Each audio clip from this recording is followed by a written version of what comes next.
Pues, pues bueno, miren, creo que lo primero es darles la bienvenida, como ya se las di a algunos de los que conectaron aquí antes. Bienvenidísimos al canal, a esta primera emisión en vivo. Me da muchísimo gusto tenerlos aquí y poder abrir este diálogo eh, virtual. Prometo que cuando pase todo esto de la contingencia, eh, hay un amigo que tiene por ahí contactos en una casa de cultura en la Ciudad de México, y para los que vivamos o seamos de la Ciudad de México, creo que va a ser buenísimo podernos reunir en un espacio físico, podernos conocer personalmente. Buscaré ese espacio y creo que la dinámica sería también invitarlos a través de este espacio, hacer la lectura conjunta y reunirnos ya físicamente, y sí, también hacer un enlace en vivo a través de estas plataformas, pero para podernos conocer personalmente, creo que sería riquísima la experiencia. Les voy a decir, para empezar, por qué elegí este libro. Eh, Acá Joseph Leiva me dice, no es un libro que entretenga como tal, pero de él se aprende mucho y la intención del libro queda clara. Efectivamente, también escribe Hugo, justo lo acaba de terminar hoy. Muy bien, Hugo, que cumpliste la tarea. También les voy a decir, porque esa palabra, la tarea, también es interesante y relevante para mí.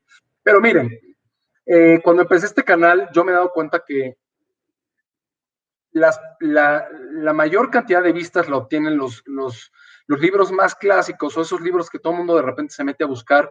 ¿Por qué?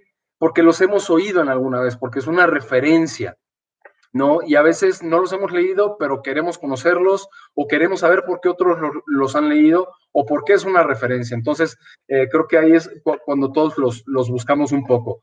Eh, Desde hace mucho yo quería nutrir el canal con una trilogía de las distopías más famosas de la literatura. Pero me di cuenta que, y esto es algo que yo a veces he dicho en el canal, procuro no hablar o no reseñar libros que yo no acabe de leer recientemente, porque he leído muchos libros a través del tiempo, muchos de ellos los recuerdo, pero conservo quizá la idea, a lo mejor un recuerdo más vago, y no me siento ya con el contenido lo suficientemente fresco como para darles un comentario de valor. Entonces me tengo que enfrentar a una relectura, y a veces, pues ustedes también lo sabrán, no siempre uno tiene la mejor disposición para leer ciertos títulos. Entonces, para abordar una de las principales distopías de la literatura, se me ocurrió que esta sería una buena dinámica. Fahrenheit es una de ellas. Un Mundo Feliz, de Aldous Huxley, pues es claramente otra. Y la otra también es 1984, ¿no? Quizá en otros términos entraría Animal Farm, de George Orwell, que también escribió, como les decía, 1984. Pero bueno, creí que Fahrenheit 451 se los di a votar, ustedes lo eligieron también. Entonces creo que este es un buen inicio. Y antes de entrar en qué recuerdo conservo yo este libro, me gustaría leer otros de los comentarios que me han ido mandando aquí. Me escribe Aurea también, tenía muchísimo interés en escucharte en vivo. A mí me encantó el libro, y de ahí está leer 1984, efectivamente, como lo acabo de decir. También me escribe por acá Victoria. Yo leí, claro, parte de, o sea, por la escuela, y la verdad no me convenció. La escuela es quizá el punto de partida para leer este libro. Ahorita también vamos a entrar en ese tema. Eh, Aurea refuerza acá el tema de no es interesante, pero vale la pena el tema. Tatiana, a mi parecer, 1984 es una mejor distopía, sin duda lo es, ¿no? Entonces, bueno, yo, para empezar, ¿por qué llegué a Fahrenheit 451?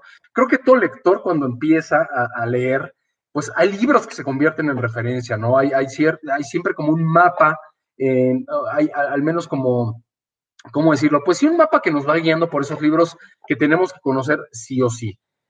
Yo soy comunicador, yo estudié ciencias de la comunicación, y creo que como comunicador, 451 es un libro esencial.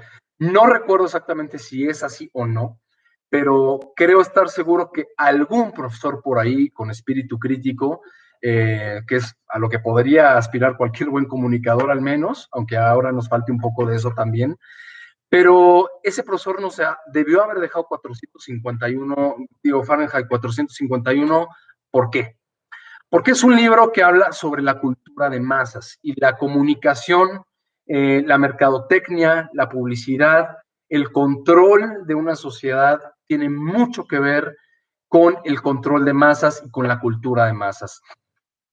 Entonces, por eso llegué a este libro. Más adelante, cuando termine de ofrecerles mis comentarios, les diré qué me pareció el libro antes, qué me pareció el libro ahora, cuando me reencuentro con él después, la verdad, de muchos años. Pero este libro se escribió, se publicó en 1953.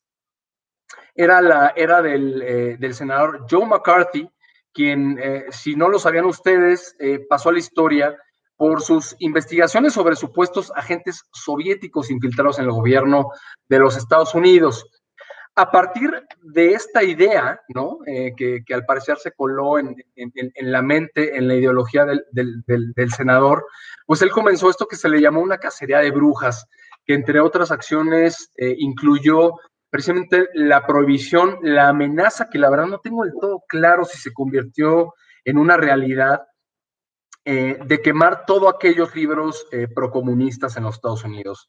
Y aquí también le quiero agradecer a George Valencia, que ya lo había conectado, del canal Libros de Calavera, pues haberme puesto sobre la pista de este dato que yo francamente desconocía, quizá en su momento no lo busqué, no lo recordaba, y de hecho tengo entendido que el mismo Ray Bradbury admitió haber escrito el libro un poco inspirado bajo esta pues terrible idea del senador Joe McCarthy. Pero lo que sí es un hecho es que no fue Joe McCarthy quien en un inicio pues tuvo esta idea, ¿no? O sea, no olvidemos que, o sea, si el libro se publicó en 1953, al menos en la Segunda Guerra Mundial, en el nazismo, pues ya teníamos a Hitler y a su esbirrio Goebbels quemando los libros de todos esos autores judíos que podían influir de alguna manera en el pensamiento, en la ideología de esa Alemania, de esa Europa que se desmoronaba bajo la bota del nazismo.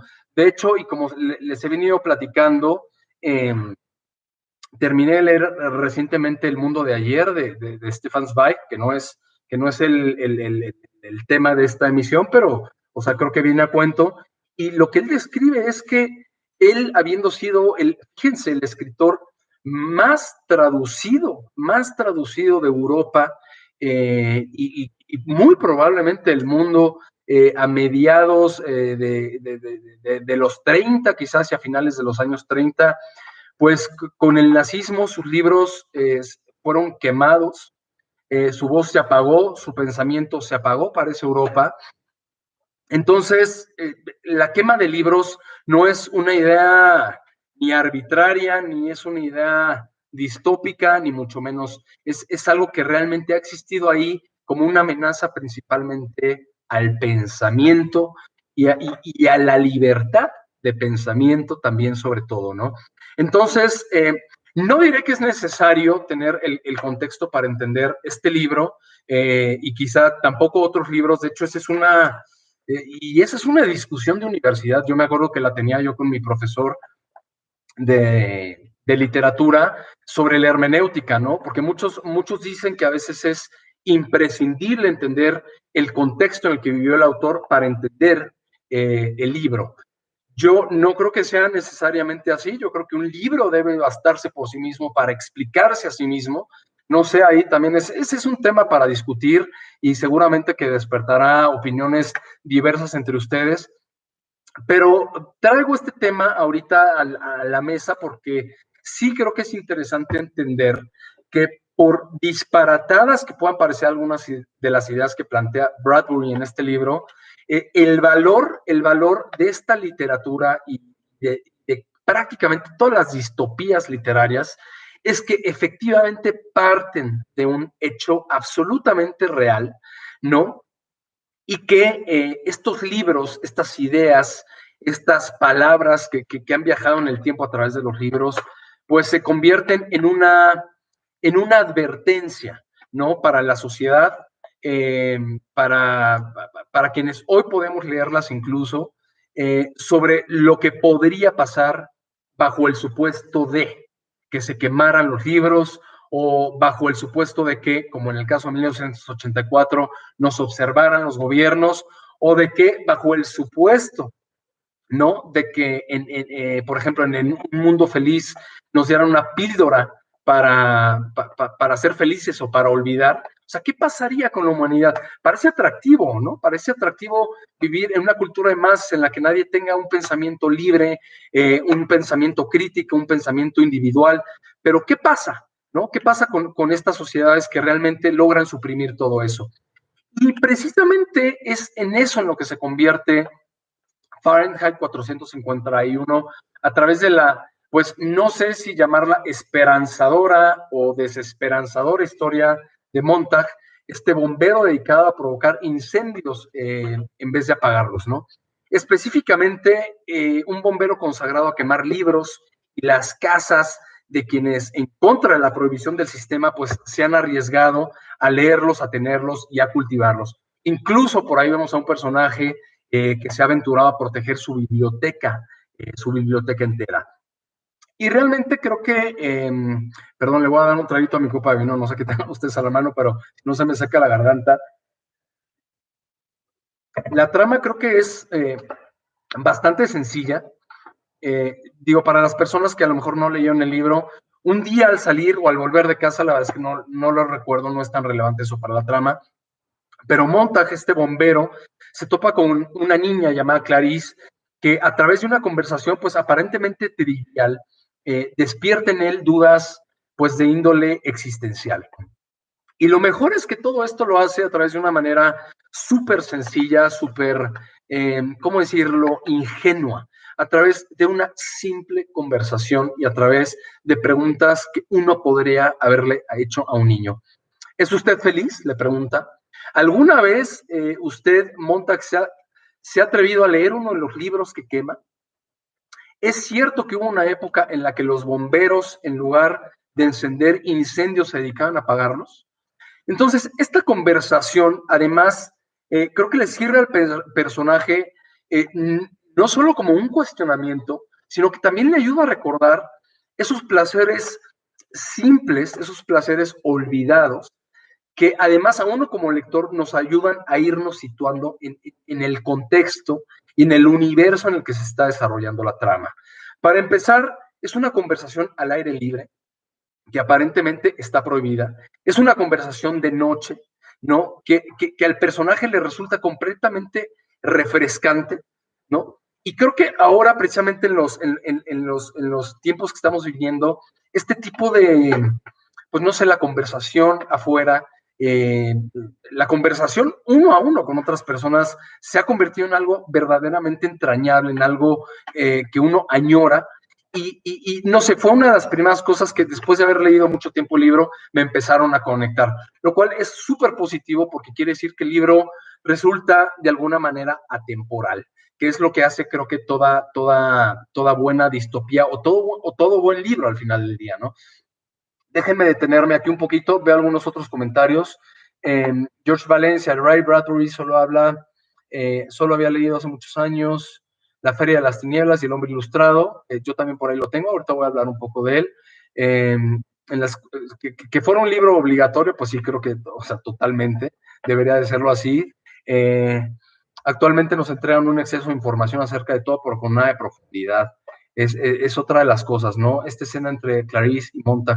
Sí, ahorita voy a ir hablando un poco de todo eso cuando lleguemos al corazón de la historia, que es precisamente el cómo se relaciona la falta de libros para haber logrado construir esta sociedad en la que nos está insertando el autor, ¿no? Entonces, una vez que termina esta conversación entre Montag y Clarice, pues queda claro, número uno, el planteamiento, ¿no? O sea, vivimos una sociedad distópica, ¿no? En la que se han prohibido los libros y en la que se ha perdido el libre albedrío y se ha suprimido la capacidad de pensamiento en las personas. Y hay dos tipos de personas, por lo que parece. Una, Clarice, ¿no? Y su familia, de la que ella le habla a Montag, ¿no? Una familia que se reúne en torno a una mesa, una familia que sigue cultivando la conversación. Y por otro lado, pues está Montag, ¿no? Que como veremos después, no sé si es antes o después, pero llega a una casa en la que su esposa está rodeada de pantallas, ¿no? Que le hablan de programas, de anuncios, donde él no es nadie, donde la esposa lo ignora por completo, donde la conversación no existe, y es más, incluso, donde, y también lo vamos a ver más adelante, donde incluso la esposa toma pastillas para dormir, para, pues digámoslo así, como para olvidarse del mundo en el que vive, incluso, y eso ustedes lo ven, aunque no nos lo dicen de esa manera tan expresa, pero es algo que el autor describe, ella busca suicidarse sin siquiera darse cuenta de lo que había hecho, ¿no? Entonces, ahí es donde empezamos a cuestionar el tipo de felicidad que realmente queremos o el tipo de felicidad que realmente está privando en ese universo de la novela, ¿no?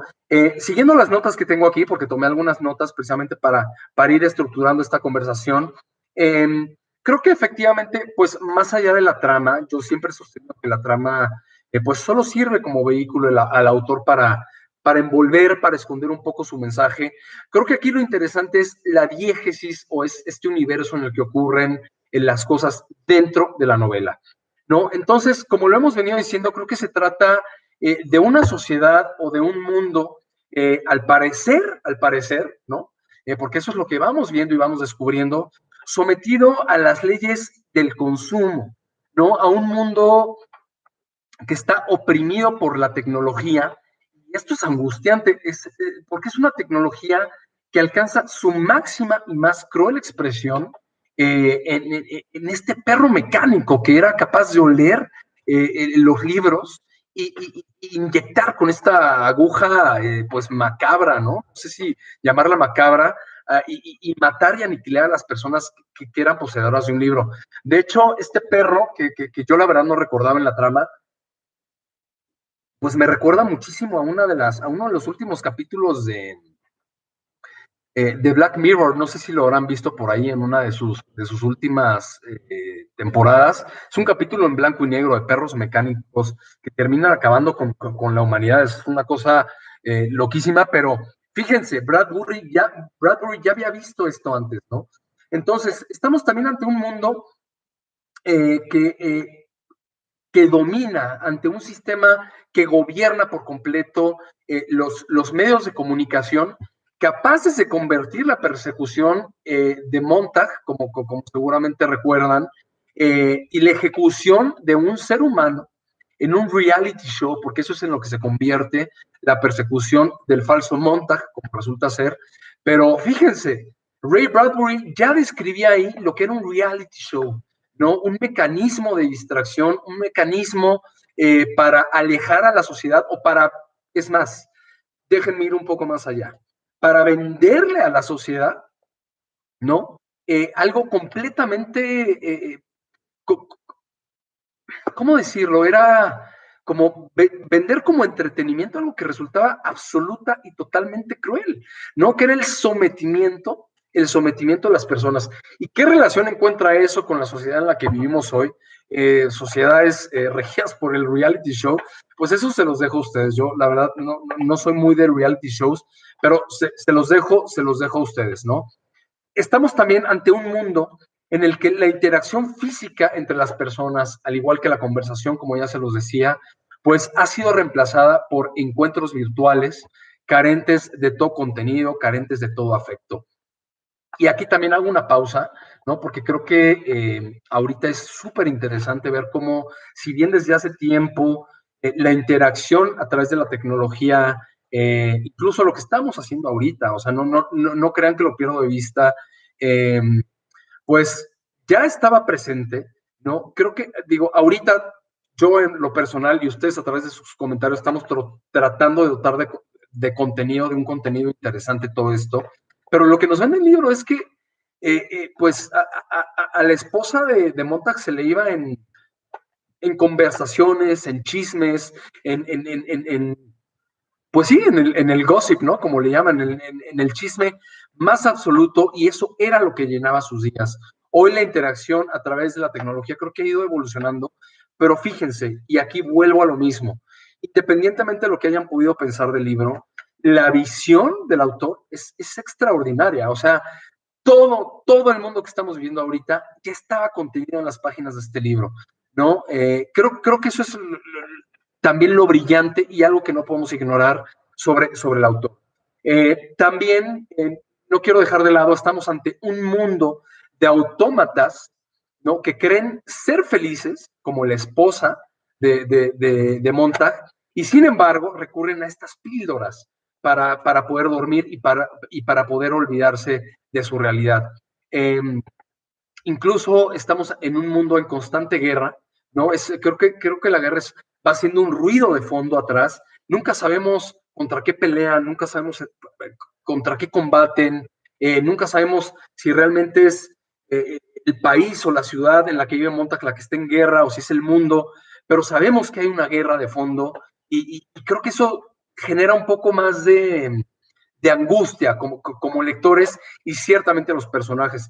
Si no mal recuerdo, porque también tengo que admitir que hace tiempo que lo leí, en 1984 también estamos en medio de una guerra constante. También me acuerdo que sin propósito o una guerra que no delimita claramente eh, pues sus intereses políticos ni ideológicos, ¿no? Entonces, bueno, y aquí llega la pregunta clave. Y antes de entrar a la pregunta clave, voy a darle un trago de vino a mi copa y voy a leer algo de lo que me han venido escribiendo. Cristian Castro, concuerdo con Bradbury en que actualmente se nos entrega, bueno, eso ya lo había leído, no, finalmente los bomberos al quemar libros, lo que quemaban realmente era la razón y el pensamiento, o sea, definitivamente, ¿no? Definitivamente, pero aquí lo verdaderamente interesante, Cristian, creo que va a ser entender, eh, o sea, al quemar los libros queman el pensamiento, pero también recibí comentarios interesantes y ahorita voy a leer uno de ellos y es una de las reflexiones eh, pues, capitales del libro es ¿por qué si los libros nos hacen tener todas estas ideas tristes o melancólicas, qué ganamos al leerlos, no? Si nos hacen personas más tristes, menos fáciles de complacer, ¿por qué los leemos? Pero bueno, ahorita vamos a entrar también en eso, ¿no? Eh, Dice George Valencia, Heinrich Heine, poeta alemán del siglo XIX, escribió en 1821. Ahí donde se queman libros se acaba quemando también seres humanos. Es totalmente cierto, sobre todo porque queman al autor, no solo a los quienes conectamos con ellos, queman a los autores y ahorita vamos a entrar en eso. Tatiana, me hizo pensar cuán importante es cuestionar nuestra realidad.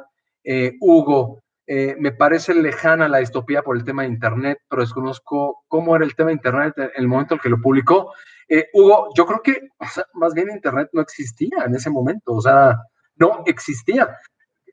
Creo que a los que vamos habitando este mundo nos va pareciendo, eh, ¿cómo decirlo? Como tan dado por descontado que existan ciertas cosas que hoy simplemente son parte de nuestra vida, son parte de nuestra cotidianidad, pero no hay que olvidar que ni el Internet ni el reality show existían hace años y digo, no te puedo decir con precisión, pero estoy casi absolutamente seguro que en el 53 pues no existía Internet, definitivamente, ¿no? Luego Oscar Peralta, incluso Bradbury dice algunos esbozos de lo que posiblemente pueda ser el peligro de la inteligencia artificial. Claro, está súper encarnado en el tema del perro, principalmente, Oscar. Luego, la ignorancia nos hace más endebles, Tatiana dice, efectivamente. Nos hace, sí, más endebles, pero también, Tatiana, mucho más manipulables. Quizá, precisamente por eso, más endebles. O no sé si sea al revés, pero creo que una cosa se relaciona con la otra. Entonces, déjenme seguir, porque y aquí entra este tema interesantísimo de ¿y qué papel juegan los libros y por qué haberlos prohibido, haberlos suprimido de la existencia, parece guardar una estrecha relación con este estado actual de las cosas?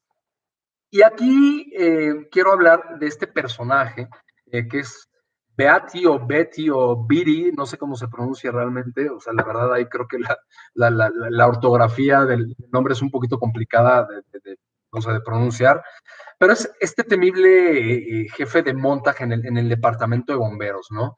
Quien le hace esta siniestra visita, porque no la puedo describirla de otra manera, cuando él cuando intuye, cuando, no sé, creo que como lectores el autor juega de manera interesante aquí con nosotros, porque cuando este personaje le hace la visita a Montag, a mí, les soy completamente honesto, me quedó un poco la duda de, ¿lo está visitando porque sabe que se robó el libro ya? ¿O lo está visitando realmente porque, pues no sé, está enfermo, se reportó enfermo y le pareció extraño y quiere ver qué pasó? Pero claro, conforme avanza la novela te queda absolutamente claro que lo tenían súper, súper vigilado, que realmente el Estado totalitario dejaba pues un mínimo escape a que realmente alguien pudiera hacer algo sin que el Estado o el sistema, o en este caso este departamento de bomberos, que al final encarna al Estado, pues se enterara de lo que hacías, ¿no?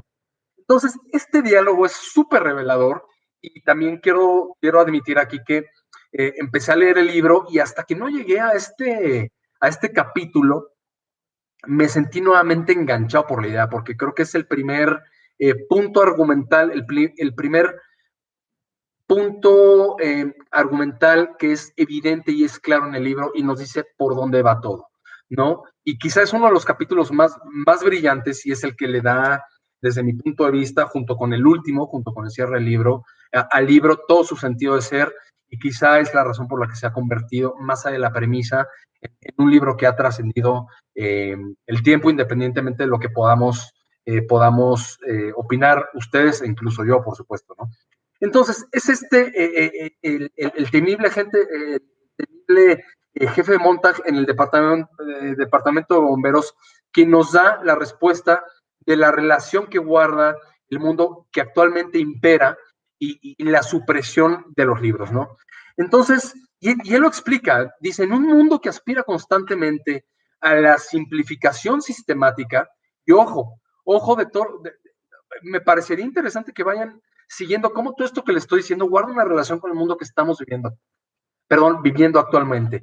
La simplificación sistemática y a la inmediatez, ¿no? En un mundo en el que la economía globalizada que busca la masificación por medio de la supresión de minorías, porque siempre es más interesante vender un solo producto a un mundo que piensa igual. Yo no le puedo vender un producto, ni me puedo hacer rico vendiéndole algo a alguien que piensa diferente a mí. O sea, por eso conviene tanto a una industria, a un gobierno, generar masas, porque todo es mucho más fácil, ¿no? Entonces, en un mundo que aspira a este control, a esta completa hegemonía, un simple libro, y esto es fantástico de verdad, y así lo dice el jefe Betty Ovidio, como les dije, es un arma cargada. Así lo define él. Y creo que esta frase es realmente increíble, es una frase bellísima, que un libro sea un arma cargada. ¿Por qué? Porque abre la mente, es cierto, ¿no? Abre la mente de nosotros como lectores, porque nos volvemos mucho más susceptibles de entrar en conflicto, pues no solo con el mundo que nos rodea, sino, y lo que es a la vez también más dramático, sino con nosotros mismos, ¿no? Y eso se lo dice Betty a Montag y a su esposa, aterrada, porque ella ya había descubierto además que Montag escondió un libro. Eso nos hace distintos, ¿no? Leer nos hace distintos y que esta es una pregunta increíble, nos hace superiores a los demás. Entonces, a mí me gustaría abrir aquí antes de seguir la discusión. O sea, ¿un libro nos hace superiores a los demás? ¿O cómo lo ven ustedes? O sea, como lectores, ¿cómo se sienten ustedes en su entorno? No sé, me gustaría ver qué opiniones tienen ustedes en este sentido, ¿no? A ver, leo aquí algunas cosas. Dice Leonardo, acabo de llegar, ¿qué está pasando? Nada, Leonardo, relájate. Si no leíste el libro, déjate llevar por la conversación. Y si lo leíste, pues estamos justo en ese momento en el que Montag recibe en su casa al jefe de bomberos y le empieza a advertir sobre por qué los libros fueron prohibidos, ¿no? Tatiana, recordé el dualismo ontológico que plantea Platón. La mayoría de las personas en Fahrenheit 451 se hallan dentro de la caverna. Eso es fantástico y es una analogía increíble la que haces, efectivamente. Y eso es precisamente en lo que se convierte el departamento de Montag rodeado de televisiones, en una caverna de ideas difusas, pero que nadie se atreve a ir y a comprobar y a ir y a desmentir allá afuera. ¿Por qué? Porque evidentemente tendrían que haber pagado esto con la vida, ¿no?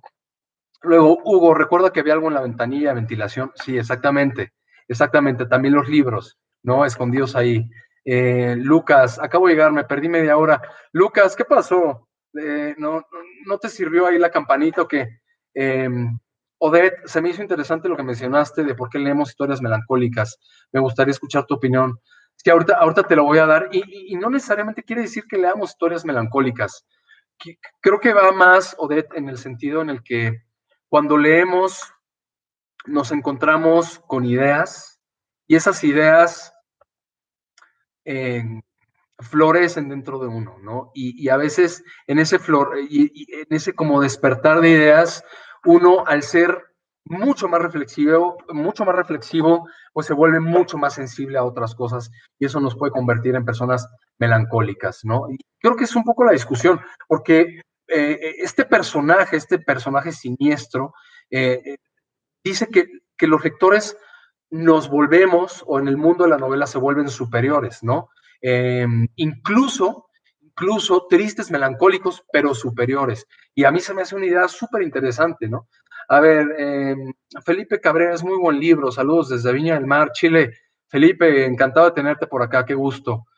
Canguro, no creo que un libro sea lo que nos hace superiores, sino la capacidad de cada uno de ver más allá, no necesariamente un libro.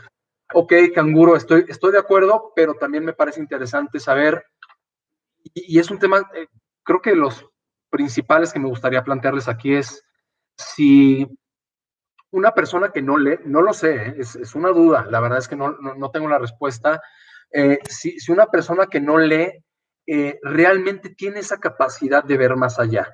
No, entiendo que hay personas que sí, pero ¿en qué medida la lectura nos potencia esta capacidad? Creo que ese es uno de los temas también del libro, ¿no?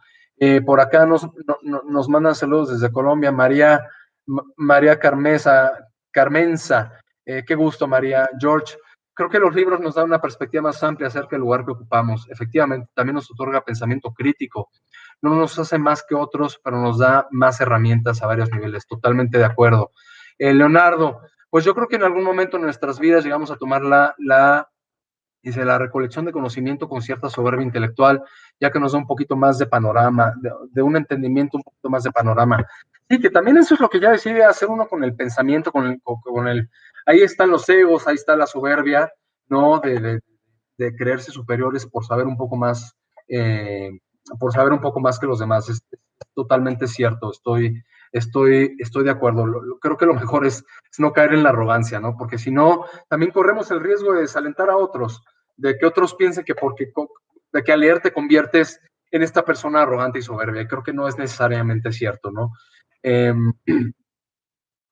Cristian Castro, en un mundo feliz y Fahrenheit ponen la felicidad como justificación de todas las medidas. ¿Será que la felicidad está sobrevalorada? Híjole, es una pregunta para otro video, Cristian.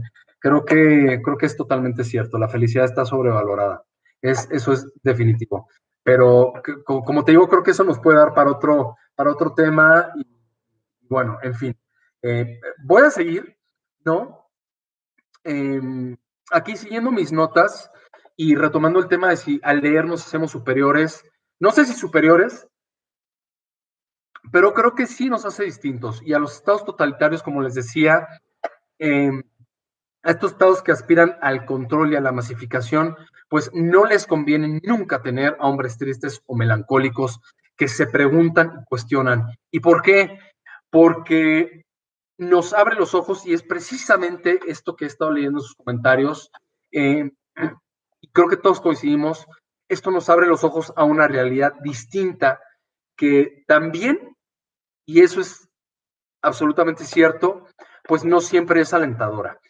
Pero hay dos cosas para cambiar una realidad o para poder querer cambiar una realidad. Una es darse cuenta de la realidad, entender que no es alentadora y tener las herramientas críticas para querer o poder cambiarla. Entonces, ahí es donde queda clarísimo, y no sé si coincidan conmigo, en que en este sentido tener un libro o leer un libro es un arma cargada. porque amenaza por completo la estabilidad de un Estado. Y ustedes lo deben de saber en sus estados, porque, oigan, los leo en Chile, los leo en Colombia, en México, pues vaya, o sea, ¿qué les digo? ¿No? Pero creo que el pensamiento crítico es lo que nos mantiene a salvo de nuestros gobiernos, de nuestros sistemas, o sea, son las voces críticas en los medios de comunicación. Hoy, precisamente, y más que nunca a través de estos medios alternativos como son las redes sociales, pues creo que todos podemos tener una voz y podemos servir de resistencia, ¿no? Hoy difícilmente, claro, podemos concebir un Estado totalitario como los que plantean estas distopías, porque hoy hay otros mecanismos de opinión que son mucho más difíciles de suprimir, como un libro, ¿no? Hoy la quema de libros, si bien sería horrible verlo, y si bien seguiría siendo un atentado terrible contra un mensaje, creo que sería más un símbolo que una supresión al pensamiento, pero es un hecho que pues ahí está, ¿no? Pero hoy por hoy creo que tenemos otras maneras de resistirnos y de oponer resistencia a lo que los estados totalitarios podrían pretender hacer de nosotros. Y aquí quiero precisamente también entrar a otro de los temas claves, ¿no? Dice este personaje, en algún momento se lo dice a Montag, los seres humanos, fíjense qué interesante idea, no nacemos iguales, nos hacemos iguales, le dice. Y la supresión del pensamiento, y creo que coincidirán conmigo, es el principio fundamental para lograrlo. Por eso, y de ahí la proclama de mueran los libros y vivan en cambio el entretenimiento y el bombardeo de información y de noticias que nos llenan de ruido. Y alguien me lo decía, alguien de ustedes me lo decía ahí más arriba, nos llenan de información, nos llenan de ruido. Y hoy, ¿qué pasa? Hoy uno abre las noticias y sí, o sea, te enteras, pero no te terminas de informar. O sea, nos enteramos superficialmente de todo. Por eso los medios impresos están sufriendo lo que están sufriendo los diarios, no los periódicos, que cada vez se están adelgazando. Y aquí creo que otra vez es interesante rescatar esta idea de que, pues, de por qué este libro era elemental en la licenciatura de comunicación, ¿no? Porque realmente tiene muchos, no paralelismos, pero tiene mensajes muy interesantes sobre los medios de comunicación. Y hoy por hoy, creo que los medios de comunicación, eso es lo que hacen. Nos llenan de ruido, nos enteran superficialmente lo que pasa y no nos invitan tanto a pensar. ¿No? Para eso siguen estando los libros, las editoriales largas que hoy cada vez menos gente tiene la paciencia o se brinda el tiempo suficiente para poder leer. Creo que hay un parecido enorme por la realidad y por eso creo que, les digo, más allá de la forma simple, hoy sí creo que un poquito ingenuo en muchas cosas, en sus descripciones, en el lenguaje que pues definitivamente no alcanza niveles de otros autores. Creo que el libro sigue siendo fundamental, ¿no? Para entender, para construir la realidad de la que venimos, en la que estamos y hacia la que vamos, ¿no? Creo que sigue siendo un arma cargada este libro en particular y además también, y no deja de serlo, una advertencia. Y ahorita, más hacia el final, les voy a leer esta pequeña reseña que tengo aquí, bueno, esta pequeña sinopsis de contraportada, que no es más que una pequeña cita de un texto de Ray Bradbury, que les voy a leer en esta vieja edición de Minotauro, que la verdad no es buena, no se la recomiendo. No sé si alguien más leyó esta edición, pero búsquense otra, la traducción es bastante rupestre. Pero bueno, aquí a lo que quiero llegar, y es un tema muy interesante, es que Fahrenheit 451, además de ser todo lo que ya vimos, además de ser una advertencia, además de ser un libro visionario en muchos temas, es un tributo a los libros, eh, y a los hombres que hay detrás de cada uno de ellos. A todos los autores, que han estado detrás de estas páginas y al tiempo sagrado que dedicaron a concebirlo y a llevarlo al papel. Pero también, y esto no sé si alguien lo haya visto, porque yo es algo que en una primera lectura, que como les he dicho, hice hace muchos años, no había visto, pero es también un gran tributo a nosotros como lectores, ¿no? a nosotros como lectores, como almas libres, como almas arriesgadas, que se atreven, en el caso de ustedes, que nos atrevemos a abrirlos y enfrentarnos a lo desconocido. Y alguien ya me lo decía por allá, a la dificultad también que a veces entraña la comprensión de una novela, de un libro especialmente complejo y de una lectura, y que sin embargo estamos dispuestos a sortear todas esas dificultades, todos esos retos que a veces nos plantea el autor, porque a veces nos enfrentamos a temas de los que no sabemos, no conocemos, y tenemos que recurrir pues a un contexto, a un diccionario, o a lo mejor a una referencia de otro autor, a buscar en otro libro de dónde se inspiró, de dónde sacó. Y sí, son lectores, o sea, son libros que no nos permiten a veces hacer una lectura tan lineal, tan rápida, pero que nos invitan a recurrir a todo ese acervo anterior que está atrás de nosotros, que al terminar el libro uno lo cierra y dice, wow, o sea, soy verdaderamente otra persona, soy una persona más leída, más instruida, soy una persona que hoy conoce mucho más de algo que ignoraba al haber abierto el libro, ¿no? Y claro, en el camino hay veces que muchas veces dejamos libros de lado, libros que nos aburren, libros que de verdad nos vencen, nos tiran, con los que en ese momento al menos pues no podemos o no nos sentimos capaces de, ¿cómo decirlo?, pues no sé, creo que son muchas veces los estados de ánimo, ¿no? Creo que hay veces que sí, hay libros que nos invitan son demasiado pesados, demasiado intelectuales, y los decidimos dejar, y también se vale, creo que también es absolutamente válido.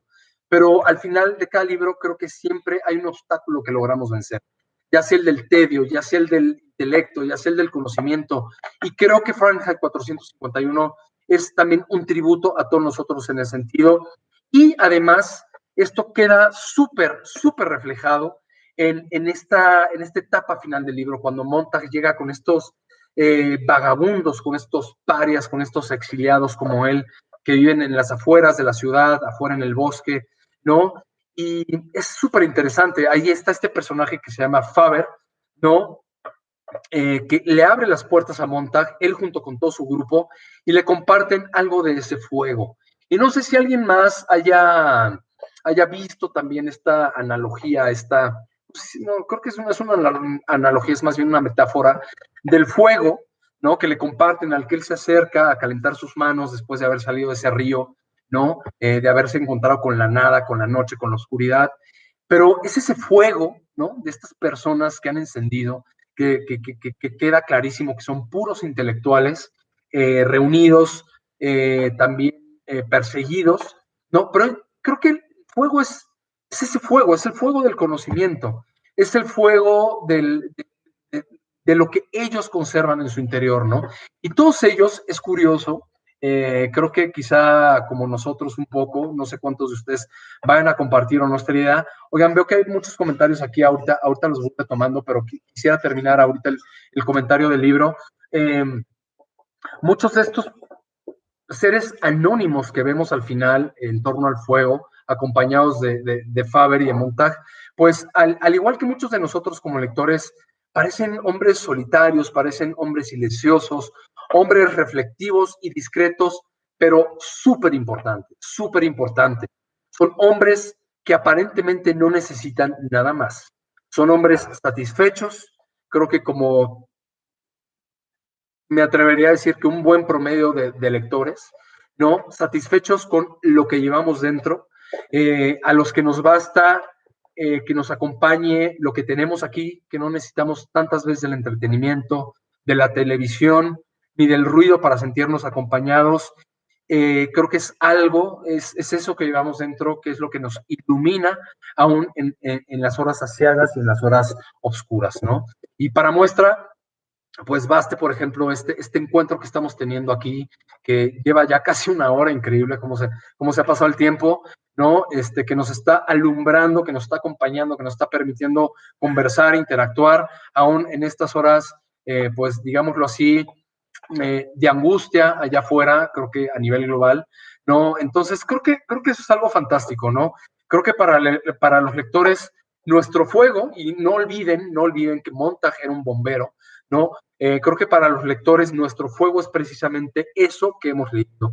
Un fuego que además, creo yo, coincidirán conmigo, nadie puede apagar, ¿no? No sé qué opinan, déjenme regresar aquí a algunos de los comentarios que tengo. Canguro, creo que un mundo feliz tiene más que ver con las redes sociales, siendo el Soma esta aprobación que nos dan las redes sociales. Mira, hace mucho que leí el libro, la verdad, o sea, me acuerdo un poco de la premisa, pero no logro escalarlo a tu comentario. No creo que sea, no creo que sea, ¿cómo decirlo? No creo que esté, no creo que, o sea, pierda certeza. Simplemente yo no lo recuerdo, pero cuando leamos Un Mundo Feliz, prometo retomar este comentario. Cristian, Un Mundo Feliz y Fahrenheit, pon la felicidad, sí, ese ya lo había leído. Wendy, saludos Mauricio, qué gusto verte en directo. Felipe Cabrera, vivir en nuestro viaje, narrar la posibilidad de contarlo, leer la capacidad de vivirlo y revivirlo, reconectar con nuestros recuerdos y emociones.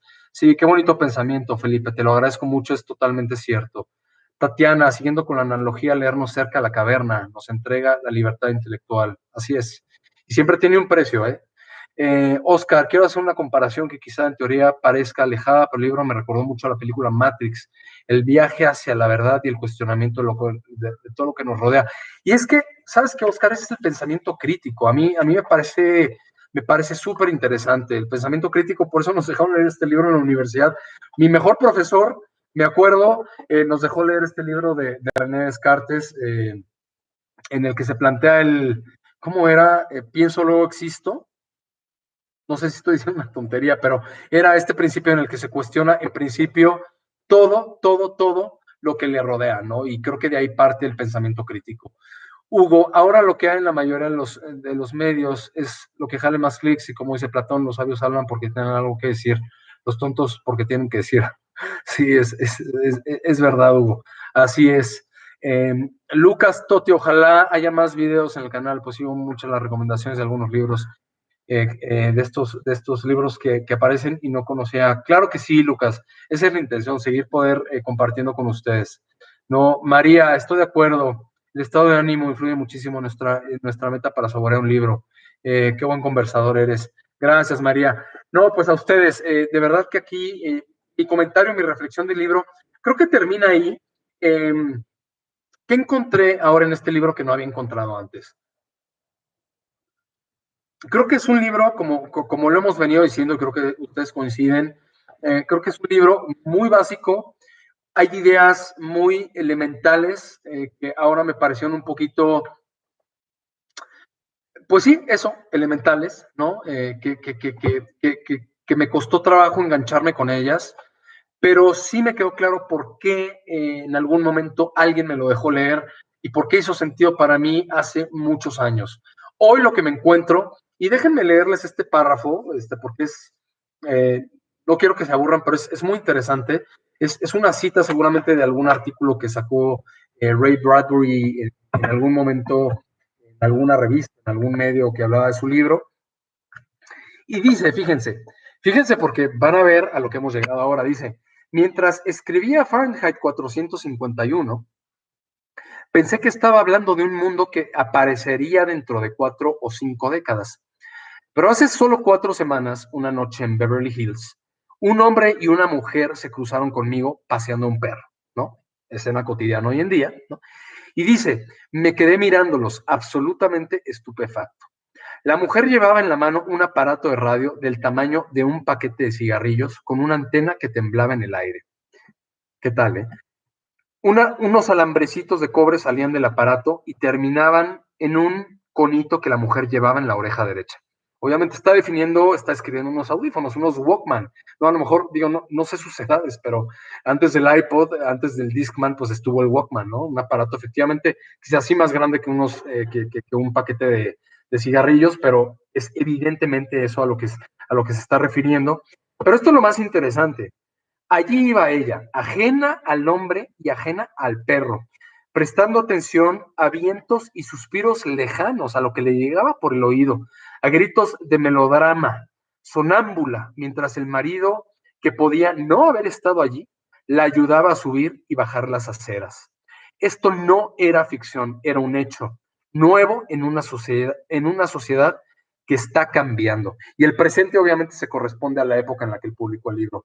Pero hoy, díganmelo, queridos suscriptores, queridos lectores, ¿quién no se enajena de la persona que tiene al lado, oyendo un Walkman, viendo una pantalla, ¿no? O sea, realmente creo que hemos llegado y hemos superado y rebasado, ¿no? En toda medida, la profecía, la predicción que hizo aquí Ray Bradbury. Y por más ingenuas que me hayan podido haber parecido algunas escenas, definitivamente creo que el valor inmenso del libro está en que es un libro vigente, ¿no? Y esto es lo que pasa con los grandes libros, que nos hacen pensar, nos despiertan y pues bueno, esa fue una de las cosas que yo vi ahora.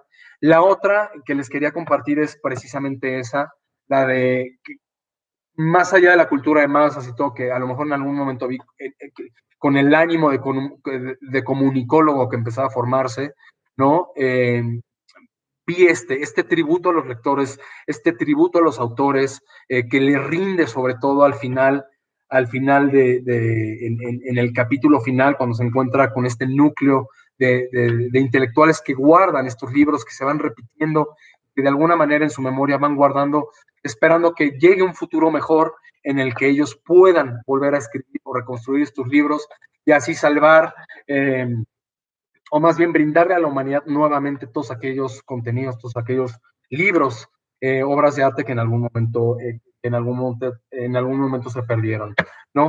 Otra cosa padrísima en mi experiencia fue haberme encontrado con los subrayados que hice en mi época de universitario. Con algunos de ellos coincidí, eran párrafos que hubiera querido volver a subrayar nuevamente, pero que me encontré ya subrayados, y otros de ellos que no entendí por qué subrayé, pero subrayé otros párrafos, otras ideas. Entonces, esa también es una muestra clarísima de cómo una lectura nunca es suficiente y un buen libro siempre tiene algo nuevo que decir. La forma, el lenguaje, creo que es bastante básico. Creo que un lector experimentado no puede encontrarse bien con este libro. Creo que es un libro que no plantea mayores retos. Eso sí, se los dije hace rato, búsquense una mejor edición. Y tengo aquí también un comentario de Michelle del canal de BookTok, que no sé si esté por ahí conectado, no lo he visto, pero él me escribió el libro, no me entusiasmó tanto. Sin embargo, dice que sí plantó en él una semilla, una idea de que no solo los libros pueden ser ventanas a una experiencia melancólica, desesperada, terrorífica, enamorada, compasiva, me pone él, o cualquier otro sentimiento o emoción característicos de nuestra condición humana, sino todo el arte que manifiesta la interpretación de la realidad o abstracción que tengamos en la cabeza. Realmente una idea muy elaborada la que me mandó. Evidentemente, esto creo que tiene que ver mucho con la susceptibilidad de cada persona. Y aquí, como lo discutíamos hace rato, mi pregunta pues es, ¿qué tan susceptible sigue siendo una persona? ¿Qué tan susceptible sigue siendo una persona que no tiene, o sea, a estos estímulos, si es que no ha leído o no ha cultivado su mente con cualquier otra forma de arte, ¿no? Entonces, déjenme leer, vamos a cumplir ya una hora, déjenme leer sus últimos comentarios. Hugo, ahora lo que hay en la mayoría de los medios, exactamente. María, estoy de acuerdo, el estado de ánimo, ok. Entre que pienso existo, por eso los carros eléctricos ya deben tener sonido. Book Troll me pone aquí estoy. Bueno, ahí leí tu comentario, la verdad, un comentario también súper interesante que se corresponde muchísimo con lo que yo también comenté y sobre una de las ideas que pues consideré también capitales en el libro. ¿Hasta qué punto? Y la retomo, porque creo que ese es el gran tema del libro y a mí, para los que siguen el canal, lo sabrán. Creo que para mí lo más importante que la lectura es rescatar más allá de la trama, más allá de los personajes que a veces se nos olvidan y se nos pierden en la memoria. Creo que lo que va quedando de los libros es, pues eso, las ideas que nos cambian y se nos quedan ahí, como tú dijiste, Michelle, como una idea, ¿no? Como una idea, y es esta de hasta qué punto los libros nos hacen mejores, superiores, o nos vuelven más melancólicos. Y cómo eso, de alguna manera, pues puede ayudarnos a vivir mejor o a estar más en paz o más satisfechos con nosotros mismos. Entonces, aquí me escribe Brandon, Saludos, Mao, muy interesante. Saludos, Brandon García. Brandon García, no sé si eres Brandon García al que conozco, pero bueno, no importa. En fin, queridos lectores, llevamos casi una hora. La verdad, ha sido un placer inmenso estar con ustedes. Prometo hacer este tipo de emisiones de comentarios más seguido. Eh, Gracias por conectarse, gracias por estar aquí. Son casi 30 personas las que están aquí conectadas. Y pues bueno, los invito a que sigan en el canal, a los que no están suscritos, pues que se suscriban, ¿no? Y que pues me digan qué libro quieren leer, porque escogí que quizá pueda parecerles más básico, pero podemos leer lo que ustedes quieran, lo que ustedes se propongan, y pues nada más. Les mando un fuerte abrazo, cuídense, manténganse a salvo en Chile, en Colombia, aquí en la Ciudad de México, desde donde ustedes estén, y la Librósfera también me saluda, gran ejercicio. Gracias por la retroalimentación, me dice Oscar. Mando un gran abrazo y nos encontramos pronto en otra próxima cápsula del Libro Minuto. Muy pronto El mundo de ayer de Stefan Zweig, un libro que no se deben perder. Hasta luego y que estén muy bien.